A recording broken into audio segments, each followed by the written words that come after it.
Welcome to This Explainer. Today, we're digging into a Pulitzer-winning editorial that asks a really important question. Think about it. We know all about what goes into our food, but do we know anything about the human cost of the service? Let's get into it. Okay, so let's dive right in. You've been here, right? You're sitting at a restaurant, looking at the menu, and these are the kinds of questions that just pop into our heads now. It's almost second nature. We really, truly care about where our food comes from. But here's the huge disconnect that the author points out. We've become these incredibly conscious consumers about the food itself. Is it organic? Is it local? But what about the people? The ones cooking it and bringing it to our table. There's this whole other side of the story that we almost never ask about. So what is that other side of the story? Well, the series this editorial is from is called Service Not Included. And that title, man, it gets right to the point. There's a hidden human cost here that you are definitely not going to see on the menu.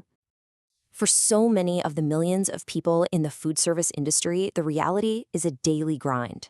We're talking about wages that are just too low to live on, basically zero job security and very few rights to organize. And in the absolute worst cases, you see things like wage theft and even human trafficking. It's pretty grim. Now, you might be thinking, well, isn't this something for the government to fix? And you'd think so, but the editorial argues that any real political solutions have pretty much stalled out.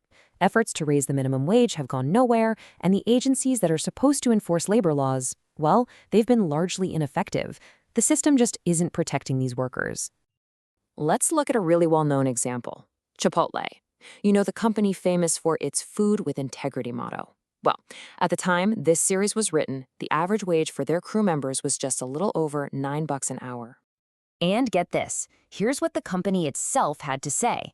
When their own chief financial officer was asked about raising their minimum wage to $10 an hour, he said the effect on the company's bottom line would be, and I'm quoting here, not too significant. And this is the whole point, isn't it? What is not too significant on a corporate spreadsheet is absolutely life-changing for an employee. An extra $1 an hour isn't just a small bump, that's an 11% pay raise. That can literally be the difference between making rent and getting evicted, or being able to put food on the table for your own family. So this brings us to the author's big idea. If politicians aren't stepping up and the companies won't move on their own, where does the power for real change come from? Well, according to this editorial, it lies with us, the customers. And this right here is the core of the whole argument. The author is saying that our definition of a good restaurant has been totally incomplete. It can't just be about the quality of the food.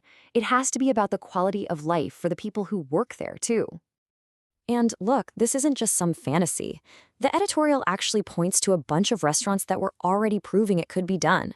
These places in the Boston area all made a real commitment to paying their employees more than the bare legal minimum. Let's just zoom in on one of them, a burrito chain called Boloco. They didn't just offer a higher wage. Look at this list.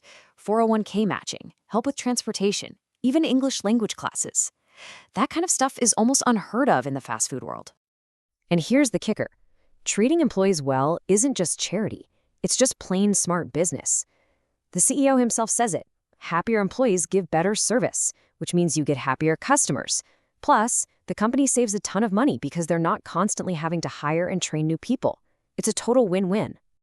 Okay, so if we, the patrons, have all this power, how do we actually use it? Well, the author doesn't just point out the problem. She lays out a clear, simple roadmap for how we can all be part of the solution. Okay, step 1, demand intelligence. Just start asking questions about how they treat their workers. Step 2, vote with your wallet. Support the good guys, and just as important, tell the owners and your friends why you're choosing their place. 3 is a simple but really effective one. Tip and cash when you can to make sure it goes right to the staff. And finally, step 4, push for the bigger picture. Be vocal about supporting things like a higher minimum wage. So why does all this matter so much? Beyond just one dinner out. Because restaurants, they aren't just businesses. They're the heart of our communities. They're where we celebrate birthdays, where we catch up with friends, where local culture happens. They're a huge part of what makes a neighborhood feel like a home. And that really leaves us with this final thought. The power dynamic is crystal clear. When we, the customers, start caring as much about fair pay as we do about free-range chicken, restaurateurs will listen. They'll know exactly what to do. So the real question is, next time you eat out, what are you going to demand?